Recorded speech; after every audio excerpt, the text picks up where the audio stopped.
Está. Mulher de garra, mulher de luta, nome importante na política cearense. Não poderíamos iniciar nossa série de entrevistas da Semana da Mulher se não fosse a ex-prefeita de Fortaleza, ex-deputada Maria Luísa Fontinelli. Bom dia para você, Maria Luísa.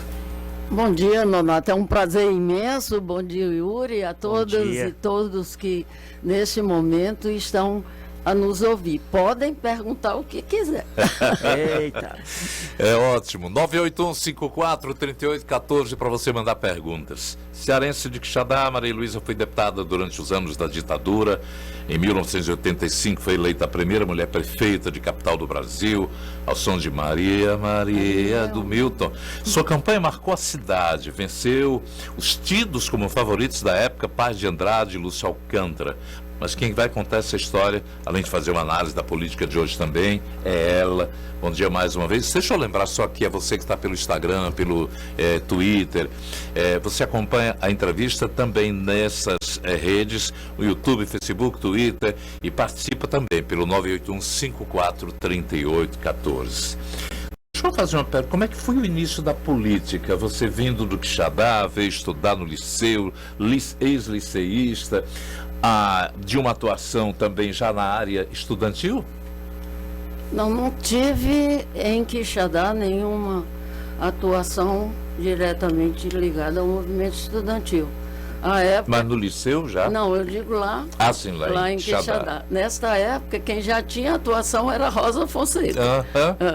Então, ao vir para Fortaleza, eu era totalmente desligada da política. Eu tinha duas grandes pretensões: ser rainha do maracatu e namorar com um cadete. Então, rainha do maracatu. Mas eu considero que o fato de eu ter começado a ser interna em colégio de freira e ter começado a namorar muito cedo, as freiras me botaram para fazer tudo que você pode imaginar, até dar aula de adultos, para que eu esquecesse o bendito namoro. Então, isso aí teve uma importância também na minha vida. Mas uma questão Mas há um dado importante, Nonato. Sabe onde eu vim morar, em Fortaleza? Não tenho ideia. Vizinho à casa do doutor Jada de Carvalho, pai do Cid Carvalho, casado com minha irmã Lucinha, a quem eu era na Guilherme, acompanhei na Agapito do Santo, quase esquina com Liberato Barroso. Exato, muito pertinho do liceu. E foi doutor Jada e dona Margarida que me incentivaram a estudar no liceu. A última entrevista dele foi feita a mim para o jornal O Povo, e foi assim. O Lira até utilizou alguns destaques. Foi uma histórica entrevista de um homem que tem uma luta e que eu acho que emblematizou a você também.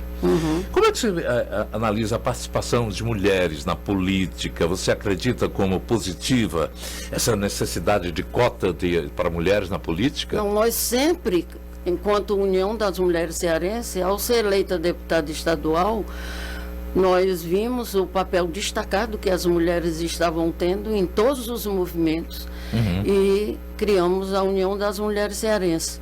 Por quê? Porque nós achávamos que deveria ter um processo de organização e conscientização, não no sentido de ocupar cotas, mas no sentido de conquistar espaços, como foi a luta da anistia, em que nós criamos vários setores ligados ao movimento feminino pela anistia, que foi antes da minha candidatura a deputada.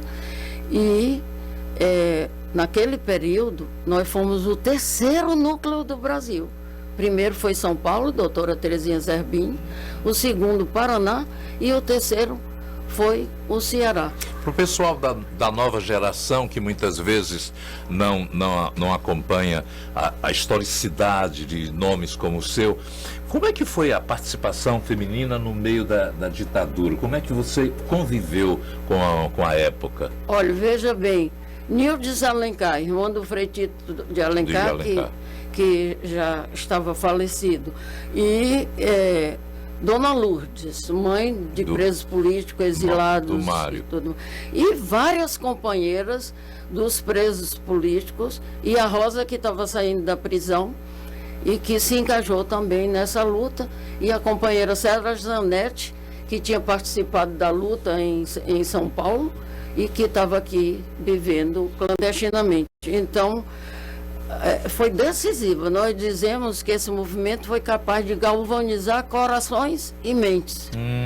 E essa, eu acho que é a marca preponderante da luta das mulheres em todos os setores. É não separar emoção com paixão e consciência. Você já fez a citação. Eu tinha colocado aqui uma pergunta exatamente que na Semana da Mulher seu nome pode ser incluído junto a esses dois exemplos de atividade política marcantes. Rosa da Fonseca e Célia Zanetti. Fala um pouco dessas pessoas fantásticas. Rosa, dá para falar ou se emociona ainda? Não, me emociono muito porque a convivência com a Rosa vem desde Quixadá. E Rosa foi minha aluna. Minha aluna e aluna do Agamenon, que à época era o meu marido, o pai da única filha, que é a filha André. Então, foi sempre uma relação muito forte. E a Rosa se destacava como estudante. Ela, inclusive, disse: Maria, quero fazer um seminário sobre a luta de classe na União Soviética. Era um livro que ela tinha descoberto. Então, eu digo, vamos fazer o seminário. Juntamos os professores das Ciências Sociais, à época eu já era professora, para fazer esse seminário. E a Célia tinha uma qualidade extraordinária. Era fazer acontecer. Então, tudo o que ela botava na cabeça, ela conseguia que fazia. A gente participasse. Contra a opressão. Inclusive aí da China, é uma das coisas mais extraordinárias. 30 mil mulheres do mundo foram à China. Não foi por cotas, foi por um processo de organização, de luta e consciência. Então, não tínhamos dinheiro para ir para a China, e a Célia disse, e ninguém tem cartão? E nós tínhamos cartão. Então fomos à China e ao chegar lá não podia usar o cartão no hotel. Foi um vexame, mas no dia seguinte, através dos órgãos públicos brasileiros, Embaixada? A embaixada pagou o hotel e deu algum recurso para a gente se alimentar no período e Célia? Não, para pagar a taxa a taxa de também. Mas deixa eu te dizer da Dízia, que é outra mulher. A Dízia também foi, Dona né? Dízia, não. A Dízia disse, a Rosa e a Maria acham pouco fazer confusão aqui, vão fazer confusão na China. Porque nós abrimos uma faixa bem grande e botaram que essa faixa era contra a Hillary Clinton. Mas não era contra a Hillary Clinton. Ela, naquele momento, estava representando o mundo capitalista. E a nossa faixa dizia, estamos aqui pela humanidade e o planeta contra o machismo, o patriarcalismo e a sociedade produtora de mercadoria, que era exatamente o capitalismo, que é. Que é ainda. Você e a Rosa anunciaram o fracasso da política, pregaram o fim do capitalismo e fizeram, via crítica radical, o nome realmente, a campanha Votar em Alguém Não Resolve. Essa visão crítica perdura hoje ainda? Mas essa digamos assim, decisão foi muito adubada com a experiência como deputada federal em Brasília e também como prefeita. O grupo ao qual eu pertencia desde aquela época, que era o grupo de Célia, Rosa, Jorge Paiva e outros tantos companheiros, como os companheiros do Sindicato Metalúrgico e de movimento de professores, enfim, estudantes, nós acreditávamos na possibilidade de ser um contrapoder. E foi isso que aconteceu, não só como deputada estadual, mas também como prefeita, e que foi um problema sério na época, porque para mim era difícil ser prefeita e não ser poder. Então, a gente tem uma história a contar sobre isso. Mas o problema mais grave foi o que aconteceu em Brasília. Eu tive um verdadeiro horror ao que observei lá. Prostituição dentro do Congresso Nacional, uma rede de prostituição infantil mantida pelos podres poderes, o narcotráfico, o sindicato do crime, no Ceará, no Cariri, onde foram assassinadas 7 mulheres. Então, tudo isso envolvido com a política. Esse escritório do crime, acobertado pelo que a gente começou a chamar os podres poderes. Então, foi uma experiência terrível, essa experiência vivida em Brasília. Na época, era deputado Moron Torgani, e nós andamos o Brasil todinho identificando esse mercado de meninas. Isso foi que levou você, a Rosa, a Célia, o Jorge a dizer que votar em alguém não resolve. E um pouco também, ou muito, da experiência de 68 na França. Nós fomos visitar a França para exatamente nos no momento, no apropriarmos auge da ditadura. Da ditadura e também lá no movimento. Estava aceso o movimento na exato. França, não é?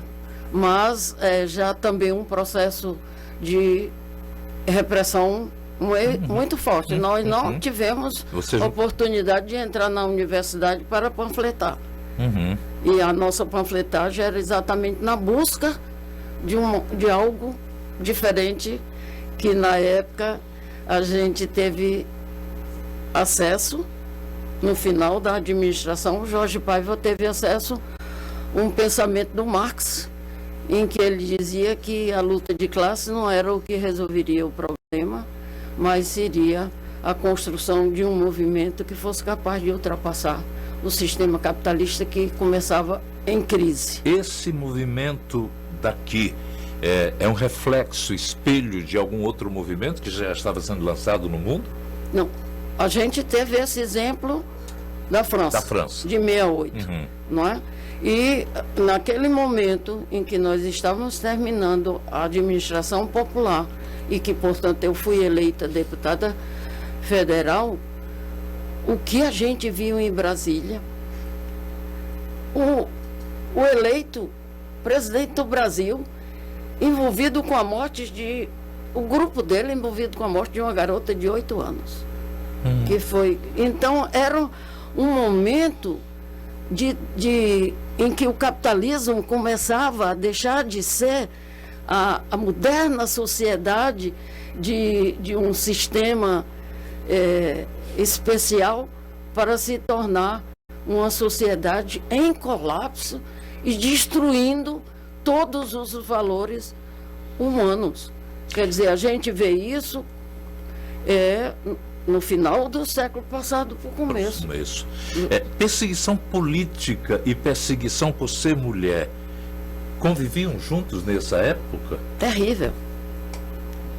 Perguntaram se eu era daquela cidade que até as pedras eram galinha. Na época da prefeitura, botavam cartazes nos buracos, dizendo: não tire o meu pau do buraco da prefeita. E um vereador levou uma revista pornográfica para a Câmara de Vereadores, na época, porque a Câmara de Vereadores já havia se manifestado para o impeachment. No mês de janeiro, mês que eu assumi a prefeitura, e foram os aposentados que se diziam doidinhos, que tinham problema mental, e a gente cuidava com muito carinho. Foram eles que botaram os vereadores para correr. E chegaram para nós depois e disseram: se precisasse de outra ação, eles fariam, porque eles eram doidinhos e não seriam presos. Foi esse mesmo vereador com quem a Rosa chegou? Foi, que teve um problema. Porque a Rosa foi lá. A gente queria... desafiou ele, era um lutador, né? Eram muitas coisas. A gente queria o quê? Que o Cocó fosse uma área de preservação ambiental sem construção de grandes prédios. A gente queria que houvesse uma relação entre campo e cidade na questão, que o pessoal do campo trouxesse alimentos para vender. E eram vários projetos dessa natureza, não é?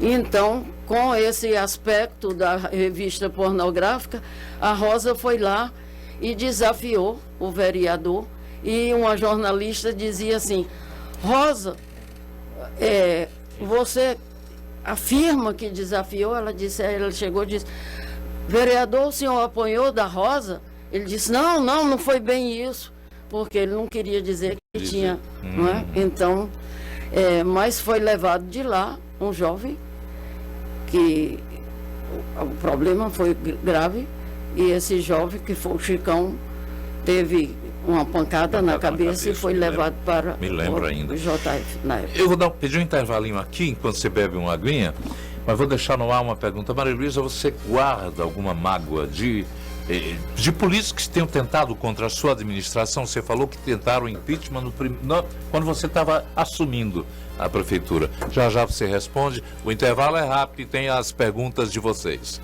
9, 10 e 20, Nonato. Mande a sua mensagem ou seu áudio aqui pra gente. A sua participação é muito importante. É você que ajuda a gente a fazer o Jornal Jangadeiro, compartilhando sua denúncia, sua reivindicação, indo atrás dos seus direitos e, claro, trazendo as informações mais relevantes do Ceará. Da capital ao interior, a gente faz questão de mostrar o que há de mais importante para você. Na economia, na segurança, na saúde, no trânsito e para o seu lazer também. Seja através da TV, do rádio, da internet ou das redes sociais, saiba que a gente está sempre junto, ao seu lado. Para que você possa ver, ouvir e ler quando e onde quiser. Para fazer o jornal mais relevante do Ceará, a gente conta com um propósito muito forte: você. Jornal Jangadeiro, cearense de propósito.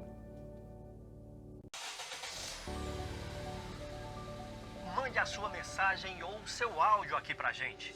A sua participação é muito importante.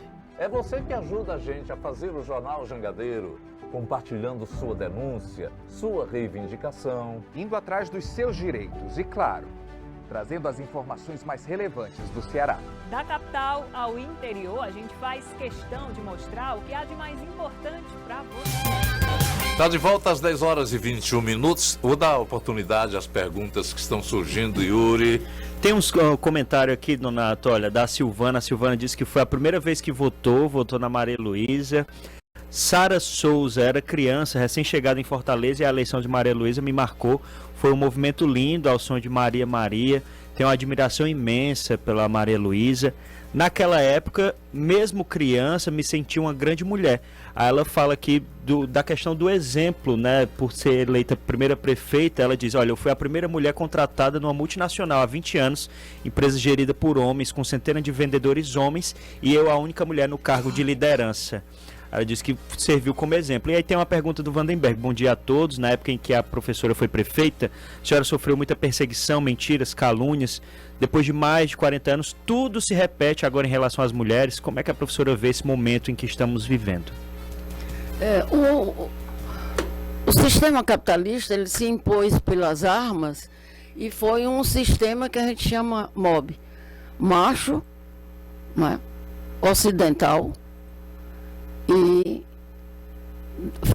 falhou aqui, mas é os 80 anos na cabeça, mas é um movimento branco, a elite macho e ocidental. O B é de ocidental, ou de branco. Então, esse sistema se impôs e nunca abriu espaço para as mulheres. Espaços foram conquistados, mas numa perspectiva que nós começamos a condenar muito cedo, que é a perspectiva de nós mulheres ocuparem ou ocuparmos os lugares dos homens. E isso aí não alterou a lógica de funcionamento do sistema, porque esse sistema ele tem categorias fundantes. O que é o Estado? O Estado, você tem a justiça, portanto as leis, não é? Você tem aqui a mercadoria e o trabalho. E a mercadoria, que ao ser vendida, se expressa em dinheiro. essa é a forma como o sistema se estrutura. Então, mesmo as mulheres ocupando os espaços dos homens, não alteraram a lógica de funcionamento do sistema. Como é que se explica nós termos denunciado que existia um escritório do crime que estava sustentando aquele assassino que estava matando as companheiras, e até hoje isso foi no passado. E até hoje, 30 anos depois, as mulheres continuam sendo assassinadas e o escritório do crime não foi punido. Não foi. Então, é algo, por exemplo, a lei Maria da Penha. Maria da Penha quase foi assassinada. Nós, da União das Mulheres, tivemos uma atuação muito destacada em relação a esse caso. Aí a lei. Mas toda a justiça, todo o Estado é em proteção do homem. Então, a lei termina ficando sem muito, digamos assim, sem muita prática.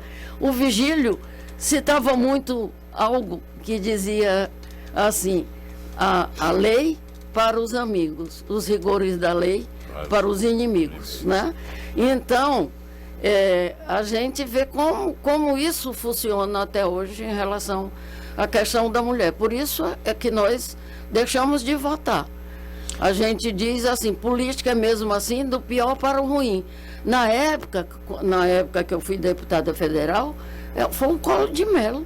Aí estava eu, agora o pessoal dizendo fora Bolsonaro, e eu fora colo, e a minha Maria fora colo, e eu voltei para não sei quantos anos atrás. Porque então, as coisas não mudaram, né? Não agravaram-se. Nós dizemos que há um asselvajamento do machismo, e também uma ilusão muito grande da maioria das mulheres, ou da quase totalidade, de que ocupar o lugar dos homens resolve. Não resolve. Parece que sempre fazem uma maquiagem para agradar a opinião pública, mas o que a gente vê na realidade é que é sempre a mesma coisa, né? Olha, veja, eles não podiam dizer, quando eu fui prefeita, que nós estávamos roubando, porque o dinheiro que vinha não era passado para empresas e nem passada para vereadores ou deputados ou o que seja. Era passado, nós dissemos na campanha, que íamos governar com o Conselho Popular. Então era passado. Por exemplo, quando nós fomos a Brasília falar com o Sarney, o pessoal do meu grupo queria que eu levasse uma multidão para o Sarney. E na época eu discordei e eu fui só. Quando chegou lá, os prefeitos iriam falar com o Sarney sem me botar na relação. Aí eu digo, eu entro.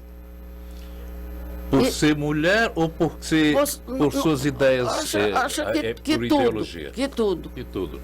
Que tudo. Né? Então, o assessor do Sarney disse que tinha uma mulher criando confusão lá embaixo. Aí ele disse que podia mandar esta mulher subir imediatamente. Porque eu já tinha, de certa forma, através de um companheiro nosso aqui do Ceará, que era assessor do Sarney e da filha dele, já tinha conseguido um certo espaço. Não é? A gente falando aqui exatamente sobre a política com a presença das mulheres, como é que você analisa o retorno do PT ao Executivo Federal e aqui ao nosso Estado? É um ganho? E como é que é a sua visão? Porque você saiu do PT ou foi expulsa do PT? Bom, você disse tem mágoa. Então, mágoa, era exatamente que eu ia chegar. As mágoas, algumas de um vereador, não precisa citar o nome, de um vereador que puxou o movimento do impeachment, que era uma pessoa muito, muito querida das minhas relações, e depois quem comunicou que o PT nos expulsou foi o Guimarães, que era quase um filho para mim. Foi o presidente, a pessoa que coordenou o meu gabinete em 2 mandatos de deputado estadual e quando eu fui prefeito também. Ele era quem coordenava o gabinete da prefeitura. E teve um jovem, na época, disse, Maria, não dá certo não. Eu digo, o que não dá certo? Essa tua administração parece uma coisa de caranguejo. O Jorge puxa para um lado, o Paulo Linhares puxa para o outro, o vice-presidente para o outro e o PT para o outro. Vamos ver aí. Hoje ele é juiz, o Luciano. Luciano, né? E então, era muito difícil, porque realmente era um poder contra poder e todos os setores com problemas. E eu, uma jovem, querendo administrar uma cidade com milhões de problemas. Por quê? Porque tinha havido um período de seca e uma população muito grande veio morar em Fortaleza e ocupou áreas de rios e lagoas. E então a prefeita não botou esse povo para fora com as chuvas. Deu visibilidade também à questão do lixo. Marcou, foi marcante. Mas a questão do lixo. É uma explicação. A questão do lixo, a questão do motel e outras questões mais, era uma tentativa de denegrir a imagem da mulher. Ou seja, não sabe nem limpar a rua. Isso é coisa de mulher, limpar, né? A outra questão era exatamente esse aspecto de que, como os ex-maridos eram pessoas da minha total confiança, pessoas sérias, responsáveis, eu pus os ex-maridos em funções importantes. E aí o que é que aconteceu? Começaram a chamar de Dona Flor e seus 2 maridos. Eu nunca recebi, negócio de ajuda para a filha, eu só tinha uma filha. Eu nunca recebi, então, se eu estava botando os ex-maridos, ele ia ajudar outras mulheres. Então, que arrumação era essa? Mas a própria Marta Suplicy telefonou, assustada. Então, a questão do motel, Maria Luísa Holanda do Quixadá era dona do motel.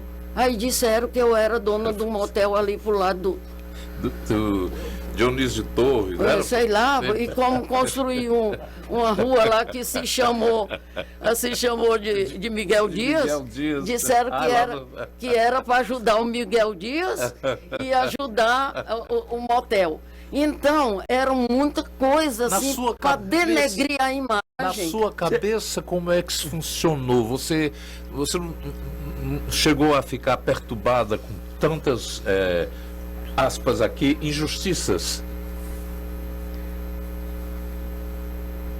Eu não saberia lhe responder essa pergunta. Agora, um menino com síndrome de Down fizeram uma pergunta a ele ontem, ele disse, eu não estou entendendo a sua pergunta.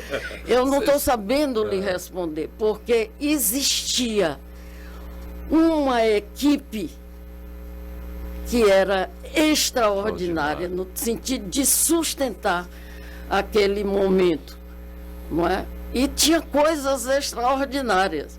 Eu lembro, por exemplo, de uma professora que foi expoente também na universidade, a Maria da Guia, que na época eu tive uma relação afetiva com o irmão dela, que foi secretário de saúde, e um dia ela ligou, ela vivia ligando para minha casa, e um dia ela ligou e disse assim, a Maria está aí? Não. E o José? Não, também saiu. Quem está falando? A menina disse, Jesus. Ela disse, isso é uma casa abençoada. Então, essas coisas todas, eu acho que fazia parte de um universo muito especial. E uma vez eu disse que eu me considerava uma pessoa predestinada. Ela disse, Maria, isso aí é do teu tempo de colégio de freira, predestinada. Mas é porque sempre houve esse tipo de relação muito especial, e não só dessas companheiras, não é?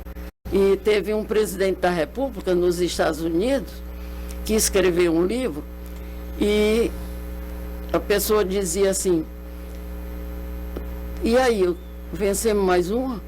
Ele disse, vencemos mais, e amanhã? E amanhã? Então, quando houve aquele problema com os proprietários de transporte, Uhum. que foi uma turma grande. Isso. É. Aí eu digo, gente, vocês vêm aqui para eu aumentar a passagem. Depois de eu dizer que sou contra o aumento de passagem, o que é que vão dizer? Que vocês me compraram. Então isso não pode acontecer. Eu tenho que... Então, é impressionante, um dos maiores empresários daqui disse, Maria, uma pessoa tão legal. Ruim é a tal dessa Cristina Bandini, que é uma bandida, que era secretária de transporte. Então havia essa coisa assim, não é? Que de muito carinho, que se expressou na campanha e no dia da vitória. Você passou, não respondeu a análise que faz do retorno do PT à administração pública, tanto federal quanto aqui no estado. Nós todo ano fazíamos campanha, inclusive uma vez entregamos um panfletinho ao Mauro Benevides, outra vez entregamos ao Tasso Gereissati. A gente fazia campanha pelo não voto, esclarecendo que isso não resolveria. Nós tínhamos que fazer um movimento que ultrapassasse o capitalismo e, portanto, criasse uma perspectiva nova de emancipação humana. Quando foi esse ano, nós decidimos não fazer. Por quê? Porque diante da crise do sistema, há um agudizamento do fascismo. E isso estava muito expresso na postura do Bolsonaro. Então, em função do combate maior ao fascismo, nós não colocamos a campanha do não vote. Mas para combater o fascismo.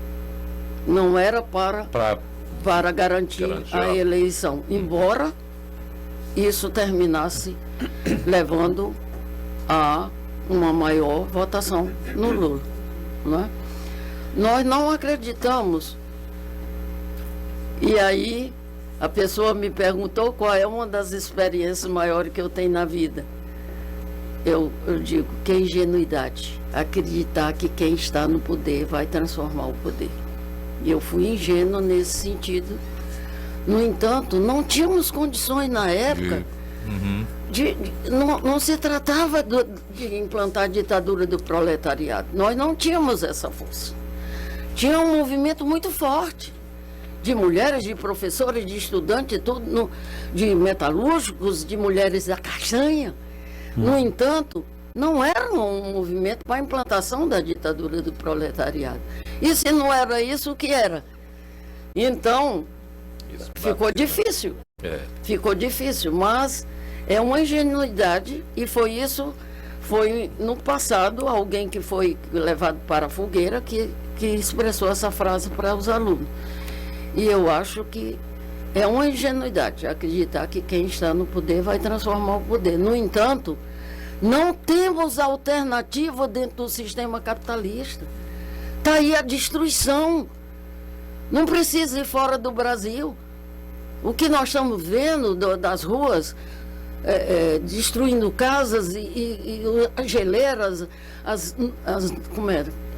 Chuva altas, lá no litoral, não, eu digo as altas, eu quero dizer nuvens, não é nuvens, mas o mar adentrando na cidade, tudo isso é de uma situação de destruição do meio ambiente.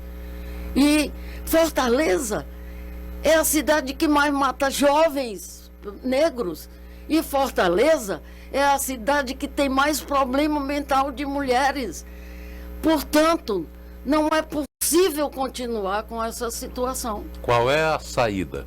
A saída, nós queremos criar este movimento de emancipação humana e já no próximo dia 8, além de irmos para o ato público na praça, nós estaremos num debate em que Thailise Leite estará conosco e ela diz exatamente isso. Quer dizer, ela critica o movimento feminino liberal e critica o movimento feminino marxista, porque disse que nem o liberalismo resolve, porque o mercado só trata do dinheiro e da destruição, e nem o marxismo, porque a luta de classe está sendo destruída, porque o avanço tecnológico acabou, ou está acabando cada dia da classe operária. Tem participação popular que a gente já está chegando ao final. Uma pergunta aqui, você falou sobre essa questão de poder, né, e sobre a ocupação desses lugares, né, mas se não ocupar o lugar se ocupar o lugar dos homens não resolve, né, como devem então atuar as mulheres, né, não abraçar essas oportunidades dos homens, então como elas podem atuar no campo de poder, nos espaços de poder? Primeiro nós dizemos que a luta só contra o machismo não resolve. Nós temos que criar formas de relações diferentes. Formas de relações solidárias. E isso tem necessariamente que criar uma nova forma de produzir alimentos para a humanidade e o planeta. Eu fiquei muito feliz porque hoje, eu nem sei onde eu vou almoçar, mas uma hora eu estarei participando de um encontro com o pessoal do Movimento Sem Terra, que está lá no... Esqueci o nome aqui, lá no ginásio Oeste. No ginásio Oeste de Borba. Então, se é no ginásio Oeste de Borba, é porque é muita gente.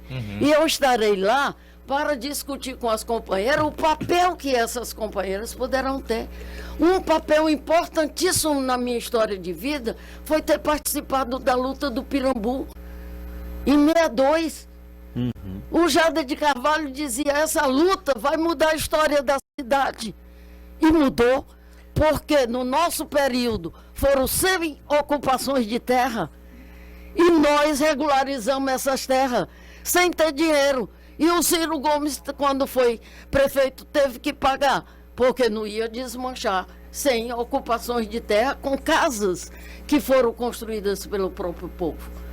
Então vamos chegando ao final aqui dessa boa conversa. Dona Tei, só mais uma pergunta aqui para você. Queria que você pudesse comentar sobre esses fatos aqui de campanha. Você estava falando que o Virgílio Távora ele fez uma confidência para você ter cuidado na época da campanha, que queriam te incriminar, colocar maconha na sua bolsa para você... Não, isso já foi quando eu fui deputada. Deputada? Deputada, é. Ele tinha umas coisas muito interessantes, aquele senhor, porque... ele mandou dizer, e eu fazia crítica ao governo, né? Ele mandou dizer que eu só ando com a bolsa aberta, está aqui o exemplo, que eu tivesse cuidado, porque eu ia botar maconha na bolsa para me incriminar. Logo em seguida, o presidente do Sindicato dos Metalúrgicos apareceu com maconha dentro do carro e foi preso. E nós fomos soltar e tudo mais. Agora, o Virgílio, o primeiro contato meu com o Virgílio era quando eu era ainda estudante, e que eu fui da União Estadual dos Estudantes, e nós fomos, uma audiência com ele, ele disse que não aceitava as nossas ideias, mas não concordava, mas aceitava o direito que nós divulgássemos essas ideias. E quando eu era deputada, eu fui com uma turma de favelados, né? E ele disse: diga a Maria que pode subir. Estava com o Iranildo Pereira nesse dia. Lembro, né? Iranildo. Aí ele disse mesmo assim: Cabritinha, você é muito atrevida. Eu digo: o senhor está tratando com uma deputada e não com a filha do senhor Fontin, que era o meu pai, que ele conheceu na época, atrás, e nem com a estudante. Eu fazia teatro e imitava o Virgílio, tá? Como era a voz? Sei lá. Ótimo, uma conversa bem realmente... Mas eu sempre fui muito protegida pela Santa Madre Igreja. Quando a gente era estudante, queriam expulsar a gente, um professor, e o padre Luiz Moreira, era da Ação Católica, nós éramos da JEC, e ele disse que se nos expulsasse, ele saía e denunciava. Então, tem essas coisas boas, né? E o Dom Aloysio Lochaida também foi sempre uma pessoa muito legal e deixou uma cartinha: minha boa e querida Maria, a emancipação humana está nas bem-aventuranças.